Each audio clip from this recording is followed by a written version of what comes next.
Good morning, good morning, good morning, and welcome. My name is Holly Anderson, and I am thrilled to be serving as board president at the Unitarian Universalist Church in Reston. Whether you are on Zoom or here in the sanctuary, we are so glad you are with us this morning. No matter how old or how young you are, wherever you are on your spiritual journey, however you identify and whomever you love, know you are welcome here and we are with you. Settle in, I have 4 announcements. The first one is about the capital campaign. It's just time for us to have some fun, you guys. The last couple of years have been more than stressful. In response to the pandemic, our community has risen to the task in our willingness to isolate, wear masks, test, and we've come through a lot. And now it's time to take an evening to celebrate with each other, to relax, maybe dress up a little bit, talk about our future, and have some fun. As you may have seen in my update distributed yesterday, I'm excited to announce that we will kick off our capital campaign, Embracing Our Future, September 10th, with a wonderful event. We are so very lucky to be able to host the Kennedy Center Opera House Orchestra Quintet for an evening of music and fellowship. After 2 years of people living in yoga pants and jammies, we are planning an event where people have the option to be a little fancy. I was left my grandmother's black beaded cocktail dress, so I will be in that. If you just can't leave your jammies, what would be appropriate is the black ones with the bow tie on the t-shirt. We have space for 100 in the sanctuary and unlimited space online. Since September 10th is homecoming weekend, I'm asking all of us to come home. I've understood various levels of attendance and Zoom fatigue. That's okay. We've made it through a pandemic, you guys. But we are missing our friends that we love and have not seen. So I'm asking every member of UUCR to come home, attend this event, re-engage with us, and have fun with our beloved community in person or online. We will make it an engaging event either way. So please hold the date for September 10th. Actual invitations are in the mail with an RSVP, and people are telling me people won't send in RSVPs. I'm asking you to. I think you will. I have every confidence in you. Please let us know if you're going to attend online or in person, and we will make this an absolutely wonderful event. Thank you to Cynthia for knowing the right people. I have another announcement about our HVAC system. As you know, we've installed our new HVAC system, and the system was installed per specifications. However, when the Fairfax inspectors came, they require additional airflow beyond what we anticipated. Now, we have a lot of outside air coming into this sanctuary, but they want more. Therefore, we will be doing some additional updates. I do not have an ETA on when that will be accomplished, but I want everyone to know that the HVAC system will remain a top priority. And I also want you to know that we never stopped the other mitigating controls. So we have HEPA filters in here for the appropriate numbers. The additional airflow was just an additional safety factor, but we never stopped the other ones. So this news does not create a safety issue for people in the sanctuary. So I just wanted to let you know there's some chatter about that, and I got clarification, so I wanted to make everybody clear about that. As we make updates, of course, we will, as advanced work happens, we'll make sure to update you. The settled minister search, I know people are asking questions about that. The board has received an update from the Settled Minister Search Committee. Amy Anderson has been selected as the lead for this effort. They have been through UUA training, and they will be coming to the congregation with a survey followed by cottage meetings. And in the next e-blast, there will be a link to a survey If you're not a link kind of person, there's also a paper survey. If you want one of these instead, just let us know, and we will, any one of us, you could probably get one today, be able to get that. We have a great committee. They will do a great job for us. So I ask that we do a great job for them and be responsive to their requests as they come about. And I'm sure they will be giving us updates and more about that later. And then finally, a last-minute introduction announcement. 2 members participated in the United States Master Swim Championships in Richmond last weekend. And they're both here. As members from the Reston Master Swimmers. 1,070 swimmers from every part of the country participated. The Reston Masters swim team sent 48 swimmers and came in 4th place nationally out of 187 swim clubs, behind Fort Lauderdale, Sarasota Sharks, and the Masters. The 2 UUCR members who went to Richmond as part of the Reston swim team are Denise Kerwin and Sterling Pilette. Let's give them a huge accomplishment. Woo!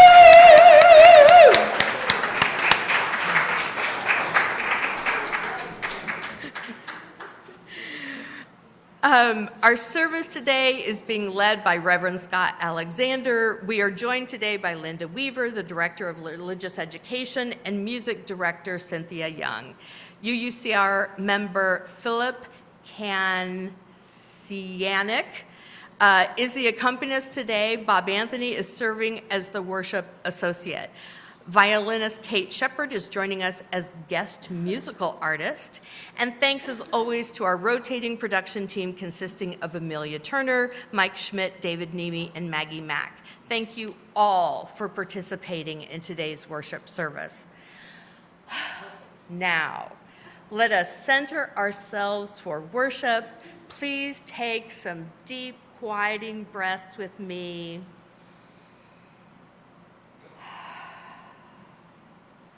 Let us enter our time of worship together as we listen to She's Got the Whole World in Her Hands, a traditional spiritual arranged by Stacy Nordmeyer and performed by the UUCR Pop-Up Choir and Phillip Kancianic.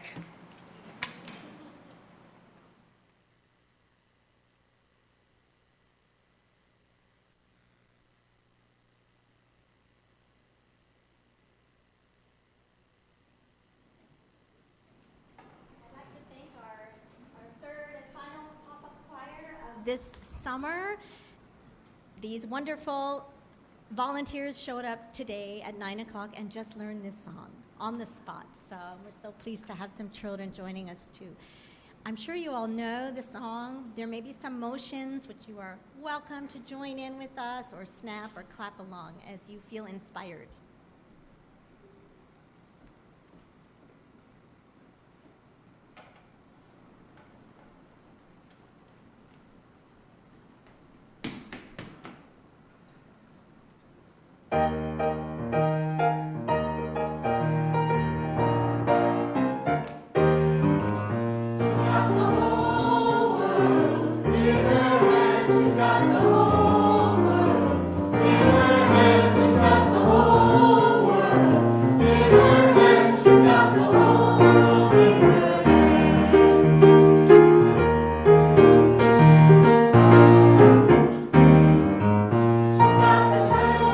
Baby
Spirit of life, be present with us this hour. Join us today as we gather in the wider search for truth and purpose. In this quest, may we greet one another with open hearts and minds. May we inspire each other to consider new questions and seek deeper meanings. May we cultivate here wisdom and compassion. Let all who enter the sanctuary see a welcome face, hear a kind word, and find comfort in this community. And may all that is done here and said today be in service to love and justice. Our opening hymn, When the Summer Sun is Shining.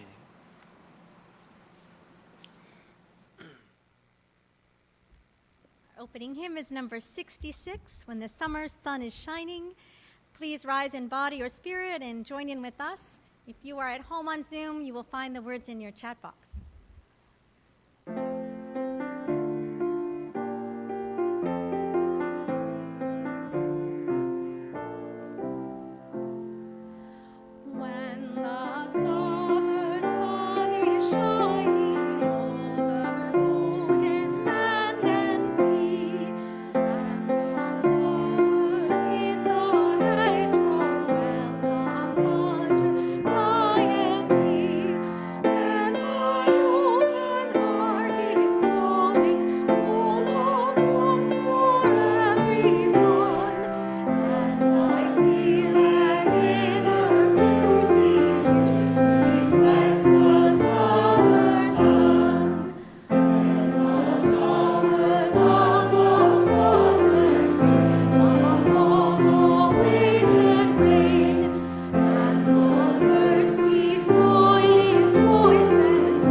Chalice lighting words today are by Sarah Eileen Lawal. Out of the flames of fear, we rise with courage of our deepest convictions to stand for justice, inclusion, and peace. Out of the flames of scrutiny, we rise to proclaim our faith with hope to heal a fractured and hurting world. Out of the flames of doubt, we rise to embrace the mystery, wonder, and awe of all that there is and all that is yet to be. Out of the flames of hate, we rise with the force of love, love that creates our shared humanity. Out of the flames, we rise.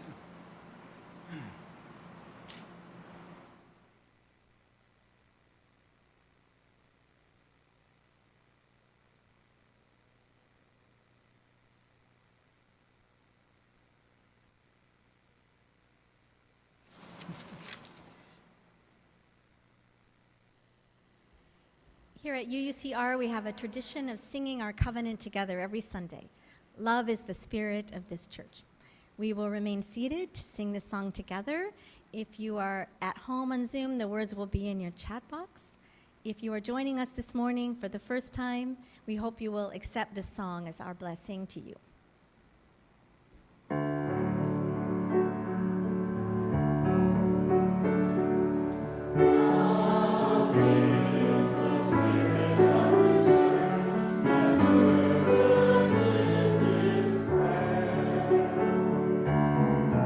This is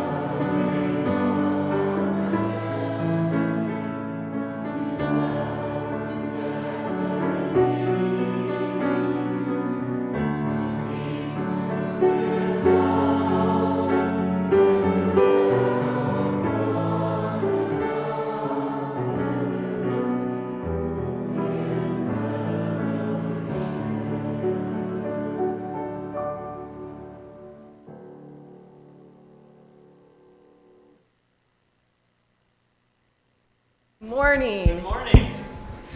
Now is the time for all ages, so gather around your screens, or if you're feeling young of body or young of spirit, you can come sit on the floor, or if you want to see, there are seats in front.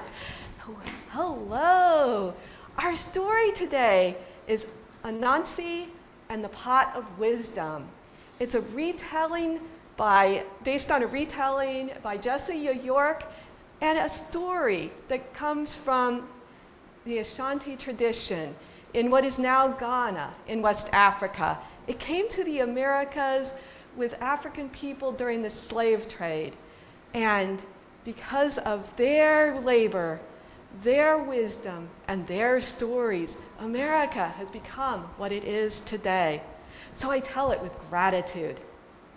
Anansi the spider loved to spin tales. He could regale you for hours with stories of wisdom or stories of fun and wonder and sometimes a little truth. He was nosy and he knew almost everything about everyone. Almost. But he wanted to know everything.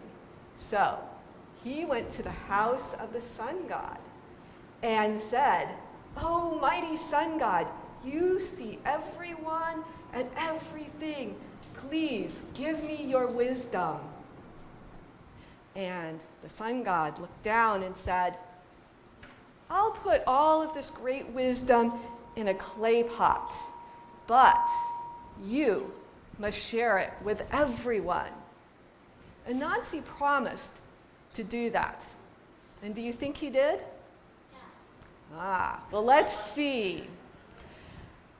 Anansi took that big clay pot home with him, and when he got there, he looked deep inside, and indeed, he saw things that he had never seen before. He heard sounds that he never knew even existed. And he thought, "This is so great and wonderful. I'm going to keep it for myself. I'm not going to give it to anyone. But I must hide it." So any thoughts where he might hide all that wisdom? He looked around and he decided to tie it up to the very top of the tallest tree. So he held that great pot of wisdom to his chest and he started to climb the tree. And have you ever tried to climb a tree while you're holding something? Uh-oh. No, you haven't tried that? Well, can you imagine what it would be like? Oh. Yes. Well, you think you could? Well, Anansi wasn't that dexterous. He wasn't that good at climbing, and he was really struggling. He wished he had 9 legs, or maybe even 10, because it'd be so much easier. His daughter saw this, and she called out, "Father, why don't you tie the clay pot to your back? And then you would have all your legs to climb with. It would be so much easier." And do you think Anansi appreciated that advice from his daughter? You think so? Well, think again. He did not. He thought, "She's right. That would be easier. But why does some young pup like her have this answer when I, who have all the wisdom of the world, couldn't come up with this?" And Anansi got so angry, he threw down the pot. And then what do you think happened? It broke, and all that wisdom went flowing out. Some went there, and some went right here. I wonder, do you have a piece of that wisdom? Do you? And this is why now, today, there is wisdom everywhere. And if you listen to the stories that are spun by storytellers around the world, you will hear it. And today, I think Reverend Scott may be talking about wisdom that ministers and congregations share. And children and I will be talking about how when we share the wisdom that we each have, it can help us create friendships and community. So now let us sing the children out with Go With Joy. The words should be projected here and in Zoom.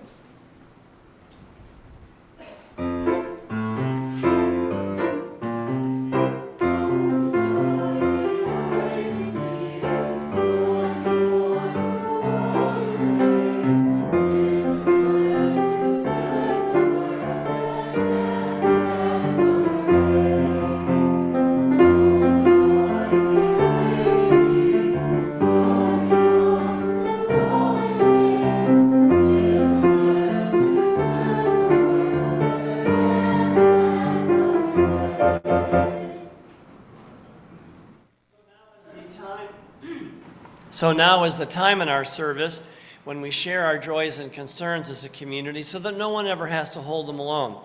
If you are joining us remotely this morning, you may wish to light a real or virtual candle wherever you are to mark what is on your heart. As members of the in-person congregation come forward, those who wish to, and take stones to put in the water for all of their joys and concerns. And if those of you at home would like to share remotely what is on your heart this morning, you can write your joy or concern in the chat, but do remember that that does become public and shared with everybody else on Zoom. And now as Phillip plays our music, let our ritual of joys and concerns come forward. And those who come forward, if they want to take a stone from around the water vessel to remind them during this week of what's on their heart, they may do so. Let our ritual begin.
Let us be one in a spirit of prayer and togetherness. Spirit of life and love that so faithfully animates our creation, we are grateful for this community that is now with us in both times of joy and sorrow. We hold in our hearts this morning all, anywhere in the world, who are facing hardship or difficulty, those who are grieving, facing illness, disability, or loss amongst their loved ones. In particular this morning, we will hold in our hearts and prayers Jesse Fortner, whose father died this week. He's still in Texas, soon to come home, and Cara and the family as they face this loss. Whether shared here this morning or held silently in our hearts, may our joys be multiplied in community, and may all gathered here find comfort and calm.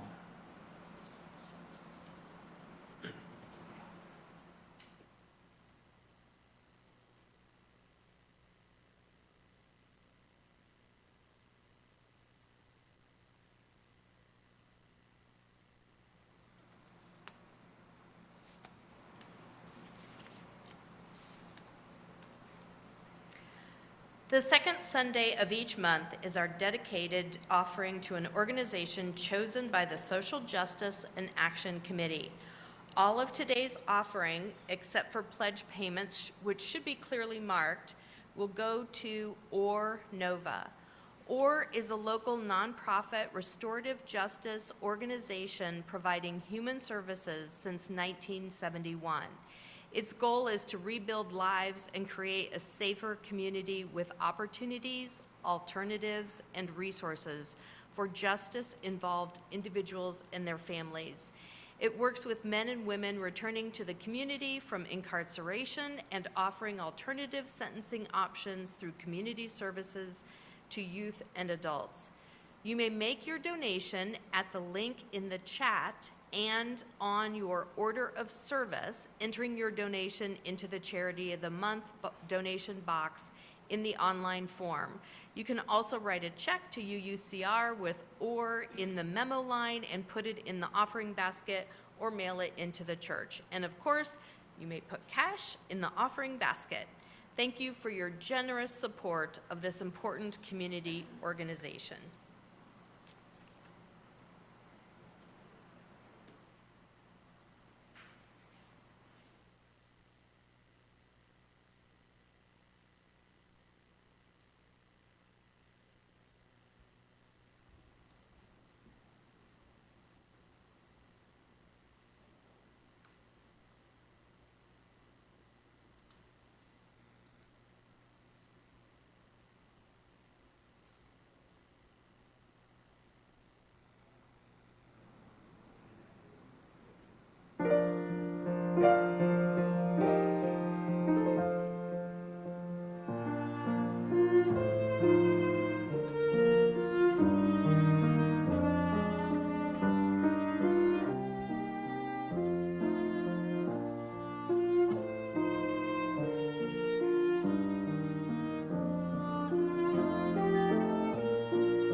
Kate and Phillip, thank you so much. So this late summer Sunday morning, I want to focus our attentions on what it means to be a UU minister and the related focus of what it means for you to be a great congregation as Holly mentioned, you launch your congregational search for your new, permanent, settled minister. Here in Reston, we are blessed to have a wonderful ministerial search committee selected by your board this spring, already hard at work. Randy Newton, Megan Pitlock-Smith, Amy Anderson, David Okerson, Amelia Turner, and Denise Kerwin, with whom I've already met to share my insights and everything they need to know about the search.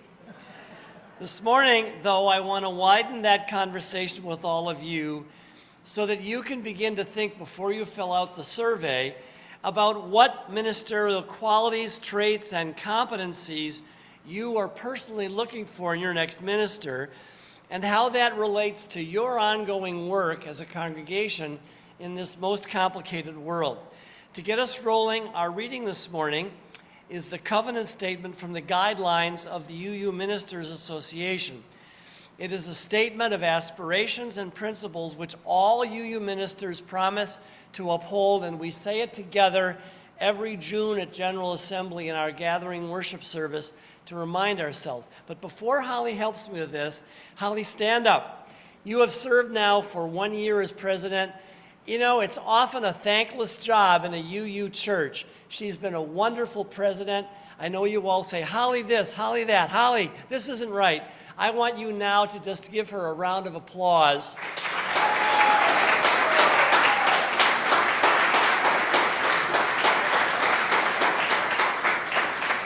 Because I've had 50 presidents, well, not that many.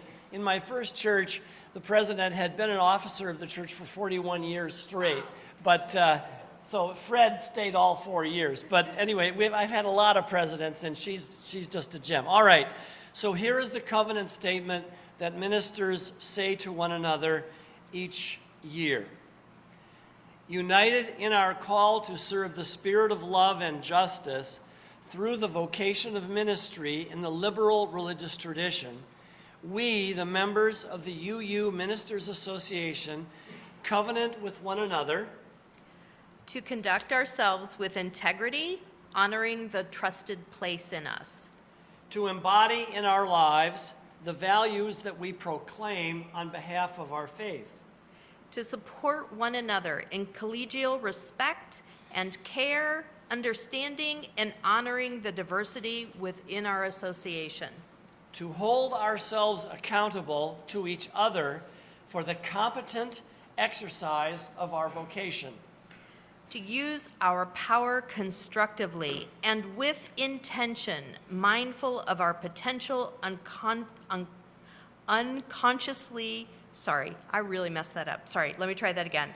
Mindful of our potential to unconsciously perpetuate systems of oppression, to seek justice and right relations according to our evolving collective wisdom, and to refrain from all abuse or exploitation, to cultivate practices of deepening awareness, understanding, humility, and commitment to our ideals, to labor earnestly together for the well-being of our communities and the progress of Unitarian Universalism. One last thing you have to read. It's okay. I didn't think that was me. That's okay. Through fidelity to this covenant and our code of professional conduct, we aspire to grow in wholeness and bring hope and healing to the world. So that's all we promise to do as ministers. First picture, please. On Saturday afternoon, April 26th, in the year 1975, in the cozy, dark little sanctuary of the First Church of Holton, Maine, in a grand and solemn yet unmistakably folksy ceremony attended by my family and friends, I was ordained fresh out of seminary with a beard and, yes, a head of hair into the Unitarian Universalist ministry at the tender age of 24. And I've been trying to adequately fulfill all the duties of this profession and calling ever since. That's Fred Donald on the left, who had been the president for 41 years, and that's Henry White, a railroad worker from the Universalist tradition, who was the clerk of the congregation.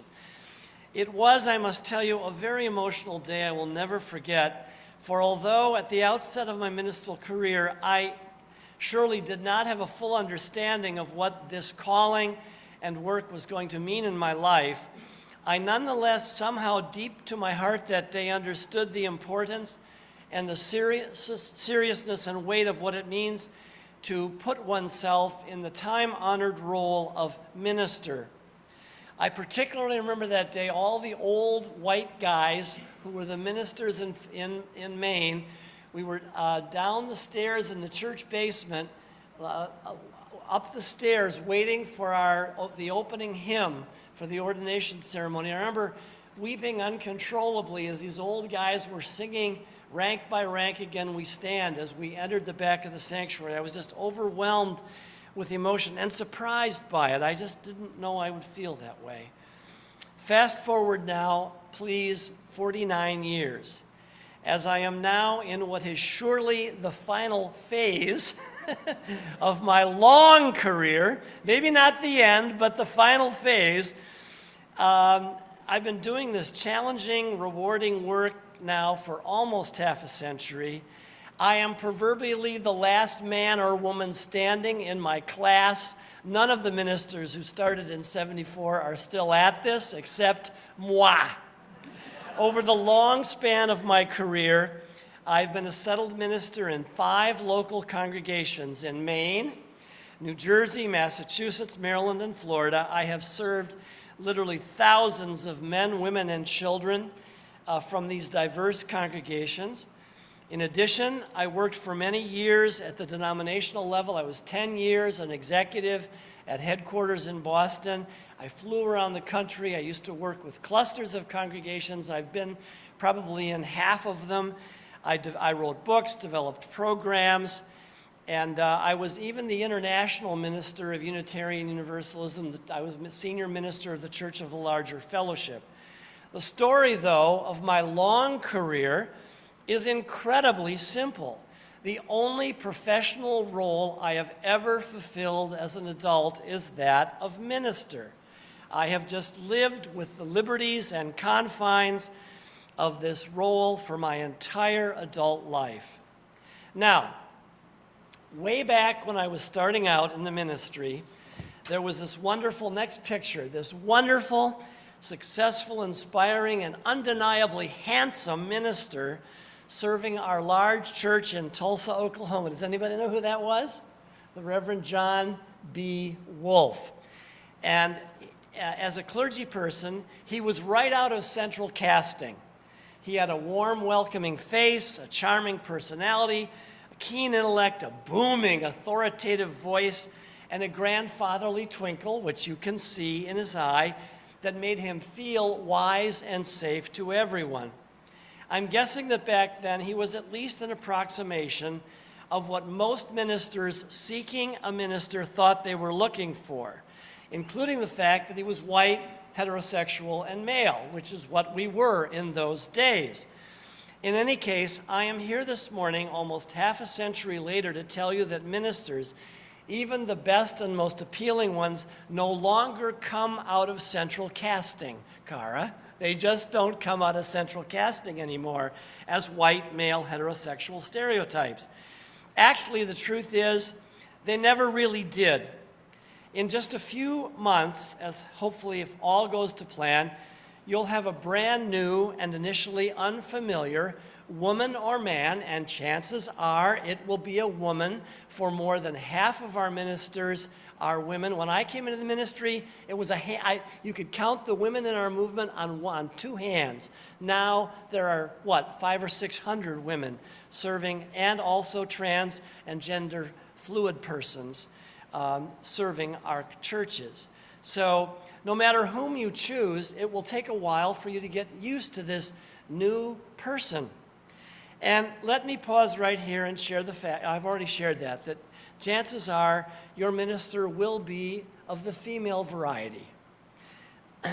So over recent decades, our movement has been very blessed by becoming much more diverse in terms of race and class and gender, and again, including a significant number of trans and gender fluid clergy who will be applying for this job, some of them.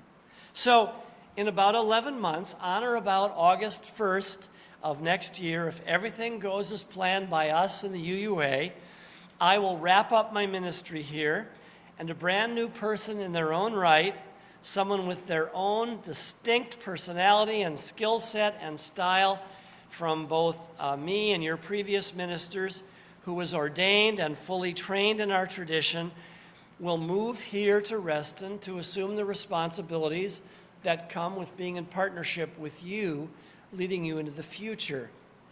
And only one thing is certain about this ministerial transition. Your new minister will be nothing like Scott Alexander or Deborah Hafner or Dennis and Sidney Wild or any of the other hard-working, well-meaning folks with the Reverend in front of their names who have served you in the past. Now, don't get me wrong. Your new minister may, to some degree, share some of the qualities, passions, habits, quirks, skills of those who have served you in the past. From time to time, your new minister may remind you of things you've seen or heard or felt from other ministers who have served you. But there is, of course, no possibility, zero, nada, that your next minister will live and function and be in this job precisely the way the other ministers have. This is because being a minister in this turbulent century is not a straightforward or simple role, like being a plumber or a bank teller or an accountant. I can't tell you how many times I've wanted to be a bank teller, to go home at 3 o'clock, balance your cash drawer, go home and forget about it till the next morning. That's not the way ministry works.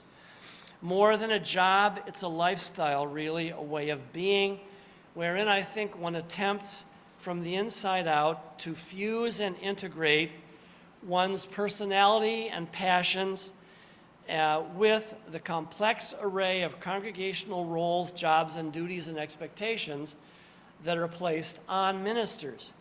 4 years ago, the wonderful religious education director I worked with in Vero Beach, Florida, her name is Claudia Jimenez. She's now in Asheville, North Carolina, serving our church there. She was ordained into our ministry, and I preached a sermon on that occasion called "So, What is a Minister Anyway?", wherein I elucidated just some of the current day roles and expectations that anyone foolish enough to try to become a minister takes on as a mantle. Now, here is a partial list. And don't worry about the font size. I'm going to read it to you. These are just, next slide. These are just some of the roles that ministers are asked to fulfill.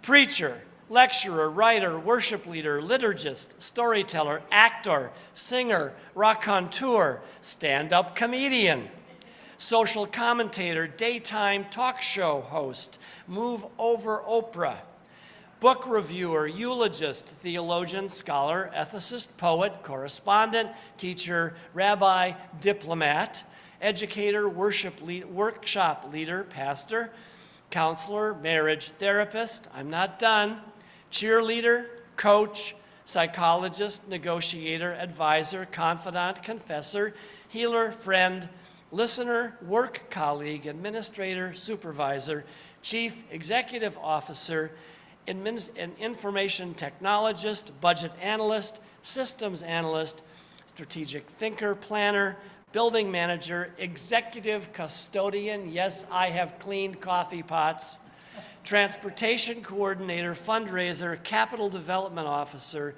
meeting facilitator, organizer, mediator, community activist, prophet, protester, political observer, social commentator, movie critic, cultural analyst, and last but not least, politician. Did I mention politician? Now, despite the fact that I've injected a bit of humor in this list, I think the important point here is that being a minister these days is really complex, very multidimensional. It's a demanding, dawn-to-dusk job that is not for the faint of heart. One way of thinking about ministry is that really it is one of the last generalist professions that requires, I think, an incredibly wide range of skills and competencies and talents. More than being a job, as I've suggested, being a minister is more of an avocational lifestyle, a kind of way of being and interacting with the world with so many head-spinning roles and expectations that don't always fit together nicely. Later in the same ordination sermon, I offered a summary statement about what I believe it is to be a UU minister, and here it is.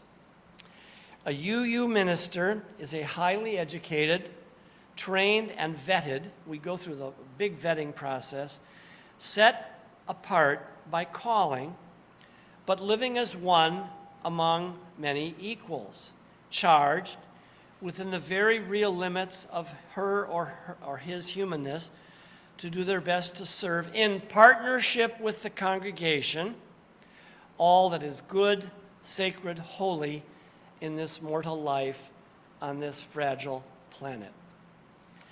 And thus I arrive, truth be told, at the sum and substance of what I really want to say to you this morning. As you begin collectively to think seriously as a congregation about what you're looking for in your next settled minister, no minister, including yours truly or even Dr. Wolf, who was right out of Central Casting, no minister is able to constantly fulfill and execute all those divergent roles I just read with excellence and grace and dispatch and aplomb. None of us clergy, even if we are dearly beloved and trusted by a generous congregation, are clever enough to do all these things that Central Casting kind of requires us to pull off. In the congregation I served as senior minister, the 700-member River Road congregation just across the river, I served them for 12 years. Here's a picture of the part of the ministerial team of that congregation. We had, count them, 3 full-time ministers. That's Ginger Luke, and in the blue is Lynn Strauss. And then I had 2 affiliate ministers, and they're standing in the back. And then we had other affiliate ministers later on. But the point is that it took, in that congregation, the synergy and the collaboration of all these ministers, given our diverse skills and personalities, together as a ministerial team. I think we were able to meet most of the expectations and hopes of that congregation. To get the whole ministerial job done, it took all 5 or 6 of us. No one minister, given the natural limitations of humanity, are able to do this all by themselves. Now, we clergy, even when we are, as is the norm in most of our congregations, including this one, the single minister serving the congregation alone, none of us, despite the fact that we're bravely trying our darndest every day to live up to all of the expectations and roles of our congregations, we're not able to do it all. Again, there is no professional on the face of the planet who could ever dream. Can you put that list back up again of all those divergent roles? Who can do all this stuff? It's just kind of amazing. Now, most UU ministers are not complaining about all these diverse expectations that are out there for us. I am just observing the truth that taken together, all these demanding roles are probably way too much to ask of any one person, given the limitations of a human being. A few years ago, an anonymous colleague of mine, and you'll know in a minute why he wrote this anonymously, put together a tongue-in-cheek list describing what a real minister is. And Holly and I are going to share this with you. Real ministers are never late. Real ministers don't use answering machines or voicemail. Real ministers never get bored, never get irritated at the board of trustees. I don't know why he didn't have me read that one. Real ministers don't lead Holy Land tours. Real ministers remember everyone's name. Real ministers have actually read every book in their libraries. Real ministers only work 1 hour on Sunday. Real ministers know the difference between French existentialism and German nihilism. Real ministers are not afraid to take on the mother of the bride.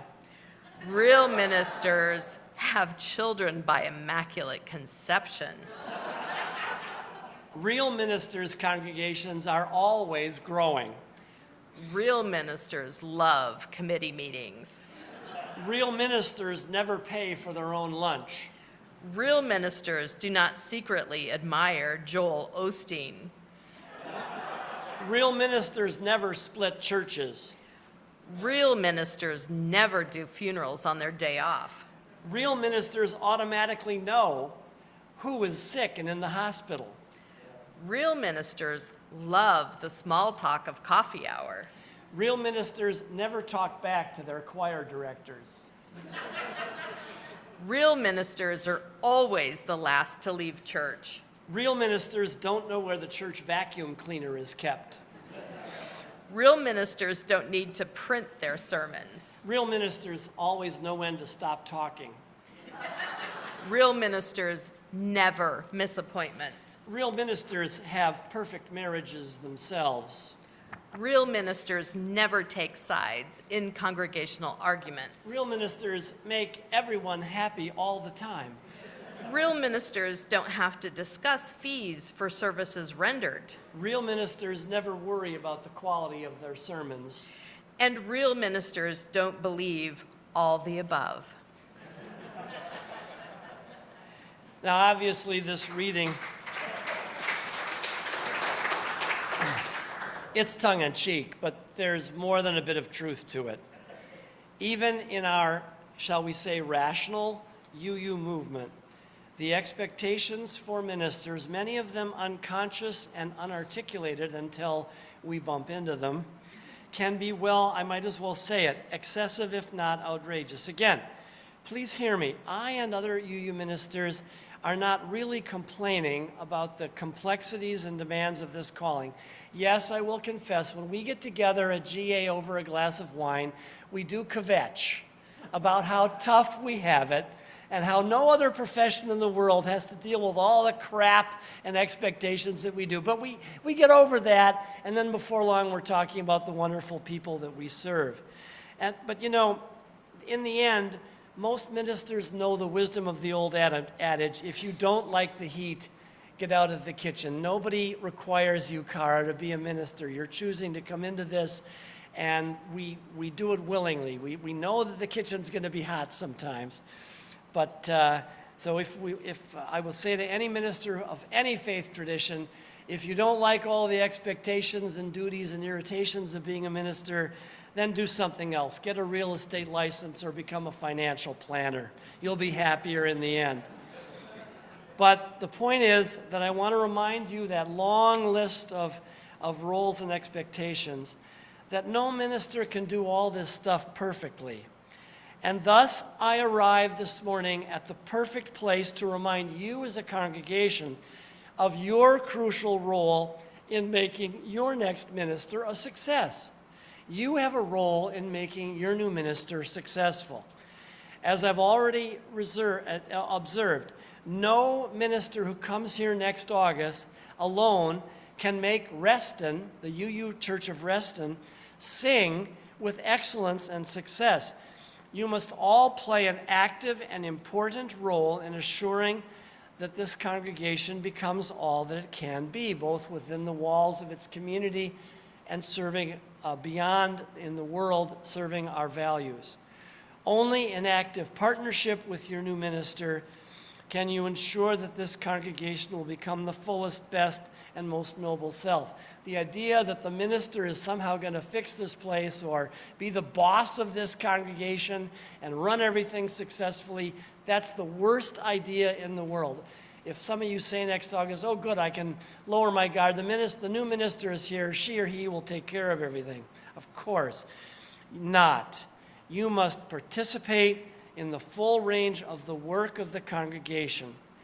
The Reverend John Cyrus of our large congregation in Milwaukee, Wisconsin, was the beloved minister of the church in Milwaukee. It was a beautiful church. And he was especially remembered for his pastoral care and his general presence. But once at a conference I was shared with him, he said to the other ministers in the group, he said, you know, I'm a lousy preacher, but I have survived all these years in Milwaukee because every Sunday when I'm preaching, they're out there in the pews trying to make it a good one. I'm a lousy preacher, but every Sunday they're out in the pews trying to make it a good one because they loved him and they knew that, well, preaching wasn't his thing. And he filled that church even though he was not a good preacher. I just love that story. They're out there trying to make it a good one. And that's what you should do in every aspect of your congregation's life.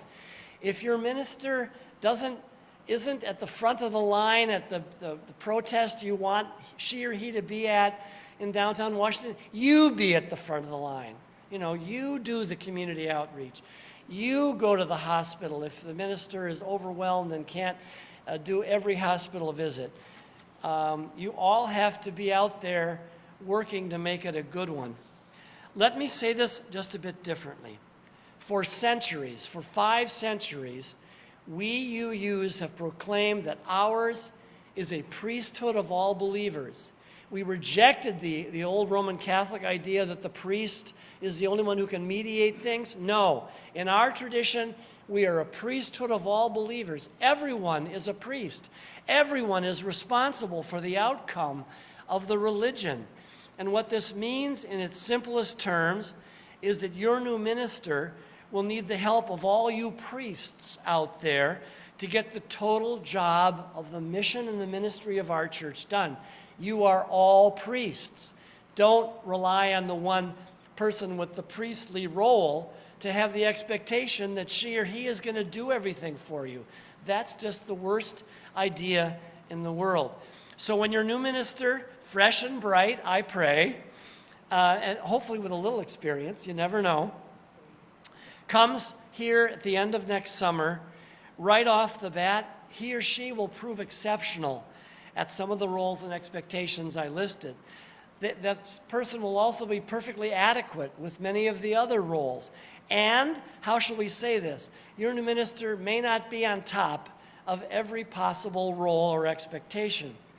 Your next minister might come to you as a soaring preacher and poet, or a comforting or insightful counselor, or a fantastic facilitator of meetings and group process. But she or he might be less spectacular when it comes to staff management, or community outreach, or fundraising. That's just the way it's going to be. Look, let me bring this just a little closer to home. I've been with you now as your interim minister for almost a year. And unless I am misreading your routinely generous feedback incorrectly, I think it's fair to say that most of you have been mostly satisfied with how I've done this job. If I haven't,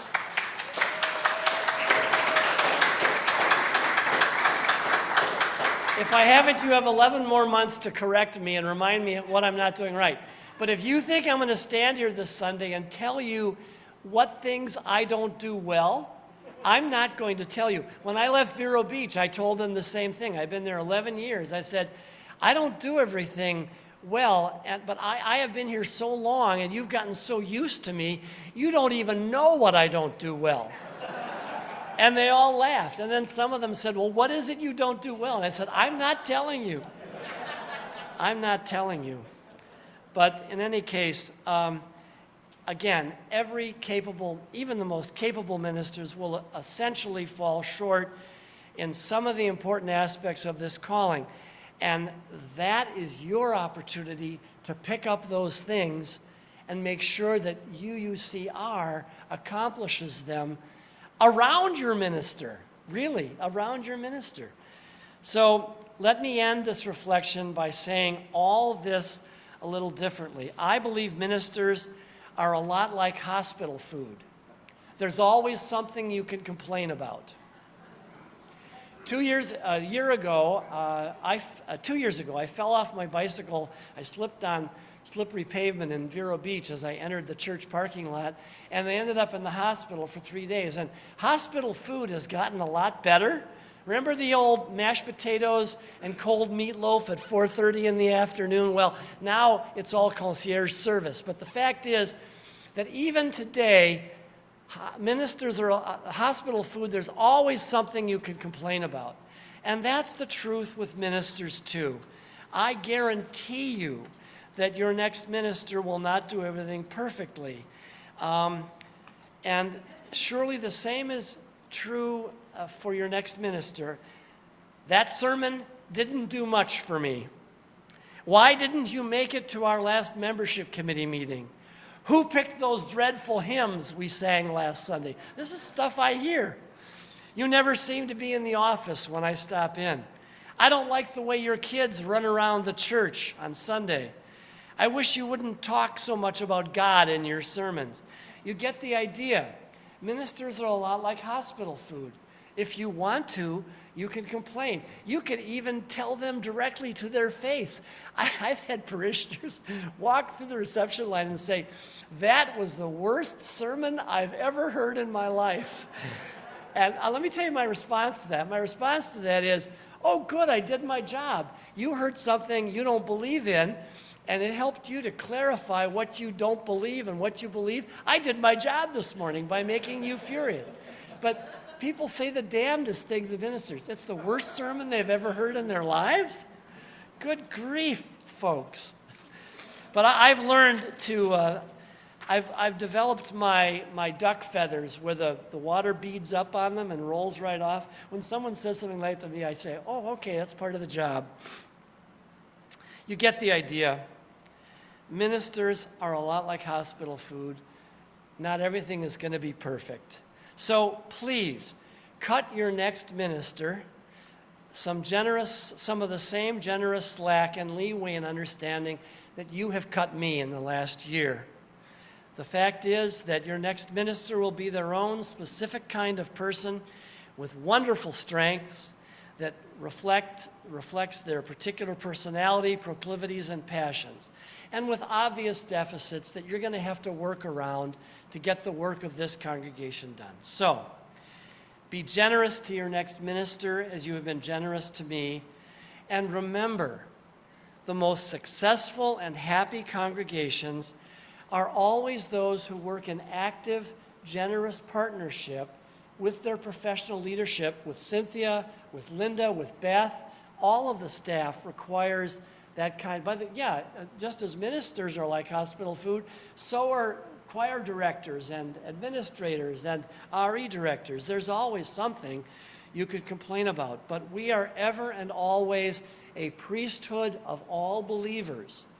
Keep this in mind over the coming years with your ministers, and you will be satisfied and the congregation will prosper if you remember that the responsibility for the excellence of what we do here is shared between minister and congregation in what is delightfully called the priesthood of all believers. That's all I've got for you this morning. Amen. Okay. Somewhere here I have the closing hymn.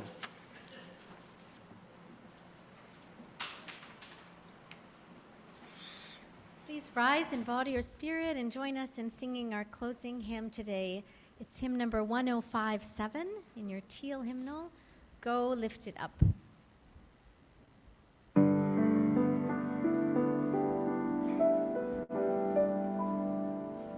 Thank you.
And I send you on your way with these words from my friend and colleague, John Corrado of Michigan, who said to his folks in Grosse Pointe one Sunday, "We have been blessed this morning by who we are and the hope and promise inherent in the community we can build here.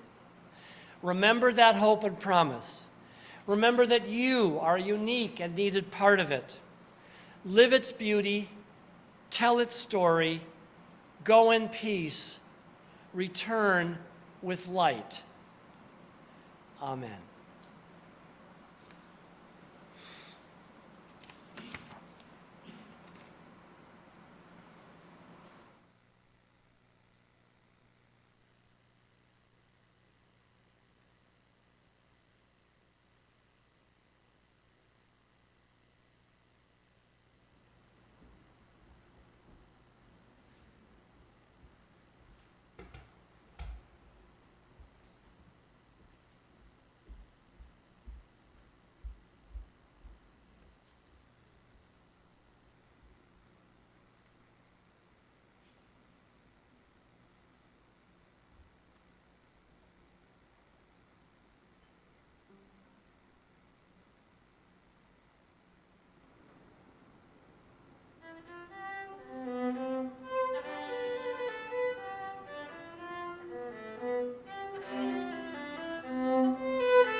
Thank you so much. Your playing is beautiful, and that dress is gorgeous. Would be perfect for the September event. We invite our congregants attending worship on Zoom to join us for our virtual Greet Your Neighbor coffee hour today to discuss the service and enjoy fellowship with other congregants. The link is in the chat box and will be on a forthcoming slide. We hope you will use the chat box as a virtual receiving line to leave a message about your appreciation for the worship service today. Those here in person are invited to join us outside on the deck for coffee or tea and fellowship. We are going to leave the chairs set up as they were at the beginning of the service, so please don't stack the chairs. And it is a stunning day today, a gorgeous break from the heat, so if you do nothing else, make sure you get outside today. Thank you all for coming. Amen.